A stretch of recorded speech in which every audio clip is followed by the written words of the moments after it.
everybody. This is Mike Preston at New Harbor Financial. Thanks for tuning in. This week, we're going to talk about the passive investing bubble. Is investing the right way to invest? Almost everyone thinks so. What about active investing? Is that kind of a lost art? Is it even worth it? What about the fees that those money managers charge? Are you getting value for your money? History doesn't suggest but screams that we're heading towards a lost decade in the markets. Even Charlie Munger, before he passed away recently, of Berkshire Hathaway said we might be facing a lost decade. What is a lost decade? A lost decade is a decade in which you get no returns on your money. Even worse, it's a decade in which you lose a good amount of your money along the way, and maybe, if you're lucky, struggle to break back even. During the S&P 500's history, we've seen several devastating lost decades. 1966 to 1982 was 16 years that the market went nowhere. The generational decline of 1925 to 1954, 25 years the market went nowhere. Even as recently as 2008, when the market was trading at the same level that it was back in 1996. That's 12 years. If you're blindly following a buy and hold strategy without an exit plan, I guarantee that your emotions will get the best of you. In this business, the important thing is to make sure that emotions don't get the best of you. The problem with bubbles is that bubbles burst, they wipe away 10 or more years of returns, and then invariably investors sell at the exact wrong time. We're here to help you not make those mistakes. I understand it's probably not what you want to hear, especially, when so many people have ridden the passive investing bubble. It's worked. Let's face it has worked for a long, long time. We've had a straight up market really for 17 years, 16, 17 years since the 2009 low, with very, very little pause. We've essentially had no recession since that time, unless you count the very short recession that happened just after COVID. The Federal Reserve has come in and they've backstopped markets, and they said that we're going to keep doing that all along that time. And so people have just become so used to this. But how long can this go on? The Fed's money printer is working on overtime. What are the odds that we're going to face another lost decade? We'll show you what's going to happen to your wealth if you invest passively during a lost decade.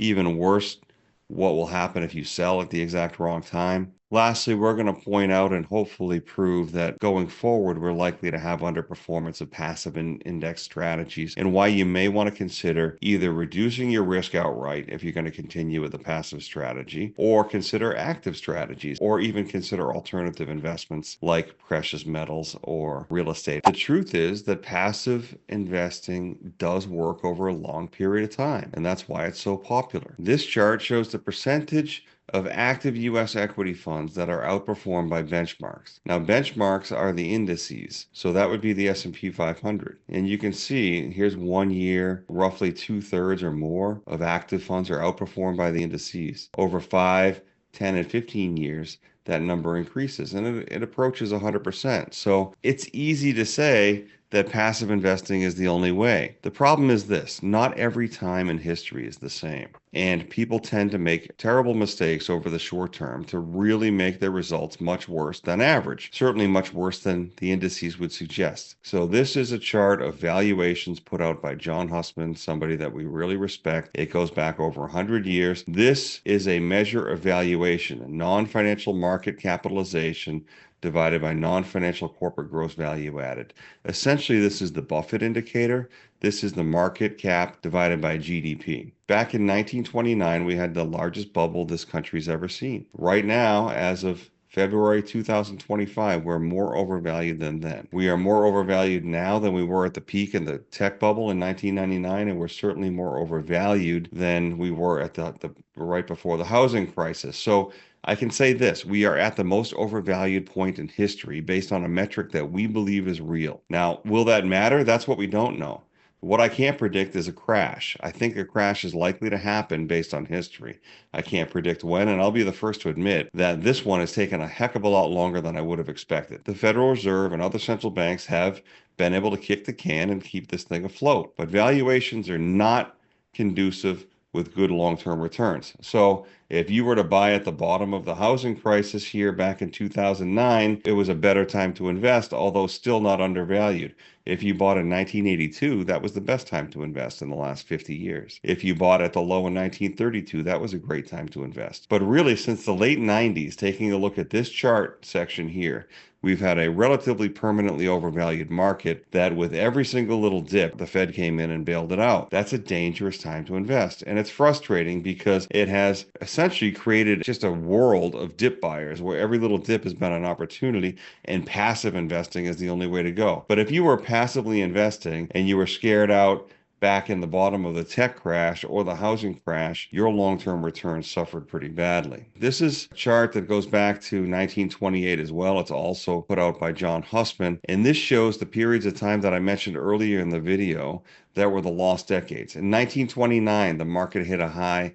The market did not hit a new high until 1954. That's a lost 2.5 decades. 1966 to 1982 was another lost 16 years. The same thing happened again between 1996 and 2008. That's another 12 years.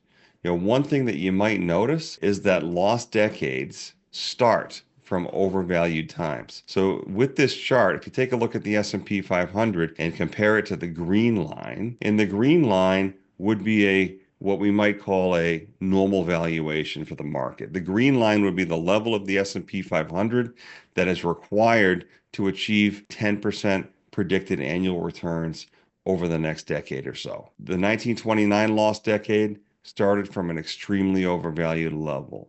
The 1966 lost decade started from an overvalued level. I might say a little less extreme, but certainly overvalued. The 1996 lost decade started from an overvalued level. Now, what about all these other overvalued points?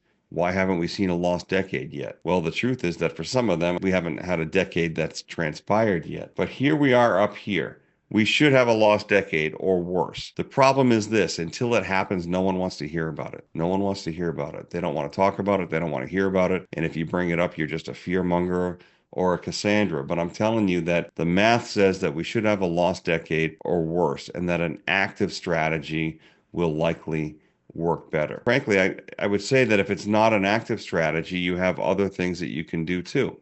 So what do we do about all of this? First thing, here's your action plan. If you're in a passive strategy, evaluate your own personality and evaluate your own risk tolerance. It's quite likely that we'll see a major market decline in the years ahead.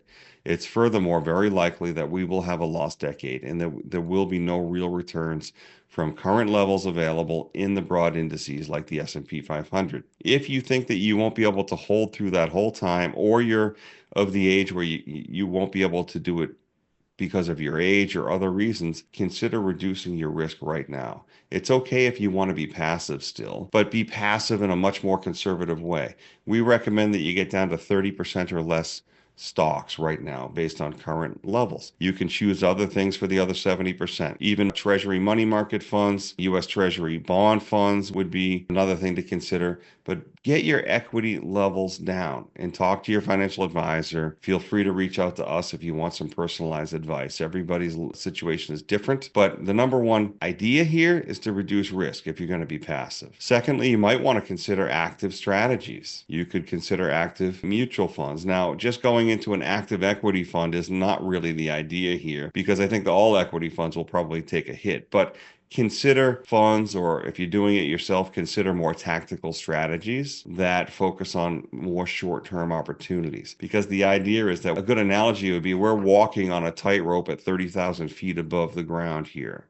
It's a lot different risk than walking on a tightrope 5 feet above the ground. So consider tactical strategies. Also, just consider alternatives like treasury bills. If you've had great returns over the last 10 years, maybe just park your money in treasury bills for a while. And don't forget some alternatives like gold and silver. We think that real assets will hold up well in what's likely to be a coming difficult time in the financial market. So consider gold and silver. Real estate as well, even though that's somewhat in a bubble. You can consider real estate in certain circumstances, but by and large, it doesn't hurt just to hold cash in treasuries and wait for better opportunities. You might be wondering when this market's actually going to peak.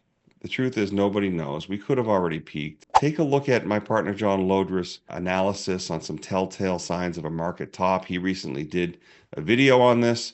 We're going to put a link down in the bio, so take a look down below in the details, and you can check out that video there. So thank you for tuning in. Again, this is Mike Preston at New Harbor Financial. Don't forget to like and subscribe to our channel. And we really appreciate you watching. Until next time, I'll see you soon.